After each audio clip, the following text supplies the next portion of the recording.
മറ്റൊരു വീഡിയോയിലേക്ക് എല്ലാവർക്കും സ്വാഗതം. ഇന്നത്തെ video Canon's laser all-in-one പ്രിന്ററായ Canon MF4820d എന്ന പ്രിന്ററിന്റെ ഡ്രൈവർ എങ്ങനെ ഡൗൺലോഡ് ചെയ്ത് ഇൻസ്റ്റാൾ ചെയ്യാം എന്നതിനെക്കുറിച്ചുള്ള ഒരു സിമ്പിൾ വീഡിയോ ആണ്. വീഡിയോ കാണുന്നതിന് മുമ്പ് എൻ്റെ ചാനൽ ഒന്ന് സബ്സ്ക്രൈബ് ചെയ്യുക, ഫോളോ ചെയ്യുക, കമന്റ് ചെയ്യുക, ഷെയർ ചെയ്യുക. അപ്പോൾ നേരെ വീഡിയോയിലോട്ട് പോകാം.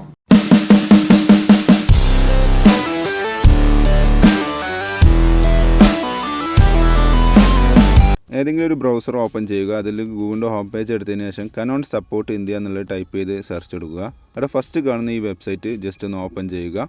ഇത് Canon ഇന്ത്യയുടെ ഒഫീഷ്യൽ വെബ്സൈറ്റാണ്. ഡൗൺലോഡ് ചെയ്യാൻ ഏറ്റവും പെട്ടെന്ന് ആക്സസ് ചെയ്യാൻ പറ്റുന്ന സൈറ്റാണിത്.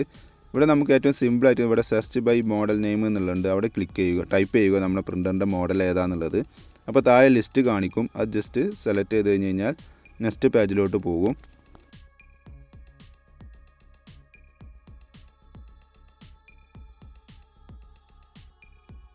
അവിടെ ആദ്യം ചെയ്യാനുള്ളത് നമ്മുടെ ഓപ്പറേറ്റിംഗ് സിസ്റ്റം ഏത് വെർഷനാണെന്നുള്ളത് ഇവിടെ സെലക്ട് ചെയ്ത് കൊടുക്കണം. കൺഫ്യൂഷൻ വേണ്ട. ബ്രാക്കറ്റിൽ ഇതേപോലെ ഡിറ്റക്റ്റഡ് എന്ന് എഴുതിയത് നിങ്ങൾക്ക് കാണാൻ സാധിക്കും.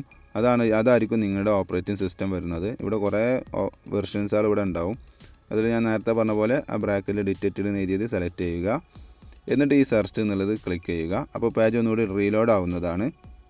റീലോഡ് ആയി കഴിഞ്ഞ് കഴിഞ്ഞാൽ ഇവിടെ നമുക്ക് ഡൗൺലോഡ് ചെയ്യാനുള്ള ഫയലുകൾ കുറേ ലിസ്റ്റ് കാണിക്കും. അതിൽ ഫസ്റ്റ് കാണുന്ന ഈ 108 MB വരുന്ന ഈ ഫയലാണ് നമുക്ക് ഡൗൺലോഡ് ചെയ്യേണ്ടത്. ഇതിൻ്റെ കൂടെ തന്നെ സ്കാൻ ഗിയർ പല ആപ്ലിക്കേഷനും സ്കാൻ ചെയ്യാനുള്ള ആപ്ലിക്കേഷനൊക്കെ ഇതിൻ്റെ കൂടെ തന്നെ ഇൻസ്റ്റാൾ ആവുന്നതാണ്. ആ ഡ്രൈവർ സോഫ്റ്റ്വെയർ ഇൻസ്റ്റാൾ ചെയ്യുന്ന സമയത്ത് ഈ പേജ് ഓപ്പൺ ആയി കഴിഞ്ഞ ശേഷം ഡൗൺലോഡ് എന്നുള്ളത് ക്ലിക്ക് ചെയ്ത് കഴിഞ്ഞാൽ നമ്മുടെ ഇൻസ്റ്റാളേഷൻ ഫയൽ ഡൗൺലോഡിങ് ആയിട്ടുണ്ടാവും. ഏകദേശം ഡൗൺലോഡ് കംപ്ലീറ്റ് ആയിട്ടുണ്ട്. ജസ്റ്റ് അവിടെ പോയി ഒന്ന് ക്ലിക്ക് ചെയ്യുക. അപ്പോൾ അത് എക്സ്ട്രാക്റ്റിംഗ് നടന്നിട്ട് ആ ഇൻസ്റ്റാളേഷൻ സോഫ്റ്റ്വെയർ ഓപ്പൺ ആയി വരുന്നതാണ്.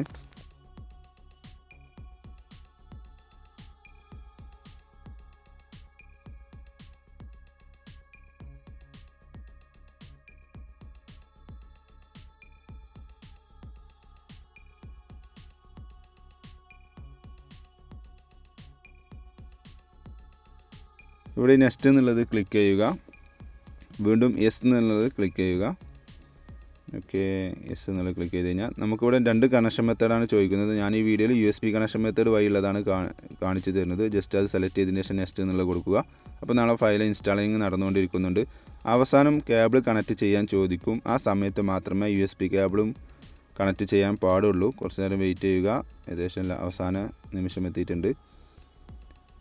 യെസ്, ഏകദേശം ഇൻസ്റ്റാളേഷൻ ഫയൽ കംപ്ലീറ്റഡ് ആയിട്ടുണ്ട്. ഇനി നമ്മളോട് പറയുന്നത് കേബിൾ കണക്ട് ചെയ്തുകൊണ്ട് ഉപയോഗിക്കാനാണ് പറയുന്നത്. എന്തെങ്കിലും പ്രശ്നമുണ്ടെങ്കിൽ സിസ്റ്റം ഒന്ന് റീസ്റ്റാർട്ട് ചെയ്താൽ മതി. ഇവിടെ താഴെ കാണുന്ന ഈ എക്സിറ്റ് എന്നുള്ളത് ക്ലിക്ക് ചെയ്യുക. അപ്പോൾ അവരുടെ സർവേ പ്രോഗ്രാമിൻ്റെ ഭാഗമായിട്ട് ഒരു ഫയൽ ഓപ്പൺ ആയി വരുന്നതാണ്. നിങ്ങൾക്ക് ഇവിടെ കാണാൻ സാധിക്കും. യെസ്, അത് ജസ്റ്റ് അക്സെപ്റ്റ് എന്നുള്ളത് ക്ലിക്ക് ചെയ്യുക. ആ അക്സെപ്റ്റ് എന്നുള്ളത് കൊടുക്കുന്നതോടുകൂടി നമ്മൾ ഇൻസ്റ്റാളേഷൻ ഈസ് കംപ്ലീറ്റഡ് എന്നുള്ള മെസ്സേജ് വരുന്നതാണ്.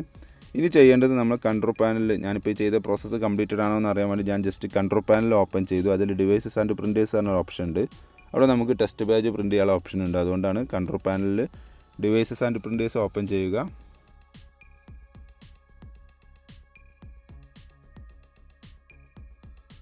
ഇതിൽ കാണുന്ന ഡിവൈസ് ആൻഡ് പ്രിൻറ്റേഴ്സ് ഓപ്പൺ ചെയ്തു. എൻ്റെ ലാപ്പിൽ കുറേ പ്രിൻ്ററുകൾ കണക്ട് ചെയ്തുകൊണ്ടാണ് കുറേ ലിസ്റ്റ് പ്രിൻറ്റേഴ്സ് കാണിക്കുന്നുണ്ട്. നിങ്ങളുടെ അത്ര കാണിക്കണമെന്നില്ല. ജസ്റ്റ് വെയിറ്റ് ചെയ്യുക. ഇവിടെ താഴെ ഇവിടെ ഡിറ്റക്റ്റ് ചെയ്തിട്ടില്ല. ഇവിടെ താഴെ അൺസ്പെസിഫൈഡിലാണ് കിടക്കുന്നത്. ഒന്നുകിൽ കുറച്ച് നേരം വെയിറ്റ് ചെയ്യുക, അല്ലെങ്കിൽ സിസ്റ്റം ഒന്ന് റീസ്റ്റാർട്ട് ചെയ്യുക. യെസ്, ഇവിടെ നമ്മൾ ഡിറ്റക്റ്റ് ചെയ്തിട്ടുണ്ട്. പ്രിൻ്ററിൻ്റെ പേരും കാര്യങ്ങളൊക്കെ വന്നിട്ടുണ്ട്. അതിന് മുകളിൽ പ്രിൻറ്റേഴ്സ് എന്നുള്ള ലിസ്റ്റിലേക്ക് വരുന്നതാണ്. യെസ്, വന്നത് കണ്ടില്ലേ? ഓക്കെ, ഇനി ഇവിടെ റൈറ്റ് ബട്ടൺ നോക്കിയിട്ട് അതിൽ പ്രിൻ്റർ പ്രോപ്പർട്ടീസ് എന്നുള്ളൊരു ഓപ്ഷൻ ഉണ്ടാവും. അത് ക്ലിക്ക് ചെയ്യുക. അതിൽ ഈ താഴെ കാണുന്ന പ്രിൻറ്റ് ടെസ്റ്റ് പേജ് എന്നുള്ളത് ക്ലിക്ക് ചെയ്യുന്നതോടുകൂടി നമ്മുടെ കമ്പ്യൂട്ടറിൽ നിന്നും പ്രിൻ്ററിലേക്ക് ഒരു കമാൻഡ് പോകുന്നതാണ്. ആ പ്രിൻറ്റ് ചെയ്ത് വരുന്നത് നിങ്ങൾക്ക് കാണാൻ സാധിക്കും. വെയിറ്റ് ചെയ്യുക. ഞാനിവിടെ ഈ പ്രിൻറ്റ് ടെസ്റ്റ് പേജ് എന്നുള്ളത് ജസ്റ്റ് ഒന്ന് ക്ലിക്ക് ചെയ്യുന്നു. അപ്പോൾ ഒരു ഡയലോഗ് ബോക്സ് ഓപ്പണായി വരാൻ സാധ്യതയുണ്ട്. അത് ജസ്റ്റ് നിങ്ങൾ ക്ലോസ് ചെയ്താൽ മതി. ഈ സമയത്ത് പ്രിൻ്ററിൽ പേപ്പർ പിക്ക് ചെയ്താണ്ട് പ്രിൻറ്റ് ചെയ്ത് വരുന്നുണ്ട്. ഈ പ്രിൻ്റർ ചെറിയൊരു മെയിൻ സർവീസിന് കൊണ്ടുവന്നതാണ്. അതുകൊണ്ട് തന്നെ ക്ലിയർ കുറവാണ്. അപ്പോൾ നമ്മൾ ചെയ്ത പ്രോസസ്സെല്ലാം കംപ്ലീറ്റഡ് ആണ്. Thanks for watching my video. ഇഷ്ടമെന്ന് വിചാരിക്കുന്നു. സബ്സ്ക്രൈബ് ചെയ്യാൻ മറക്കരുത്. ഫോളോ ചെയ്യുക, കമൻറ്റ് ചെയ്യുക, ഷെയർ ചെയ്യുക. അപ്പോൾ ഓക്കെ, ബൈ.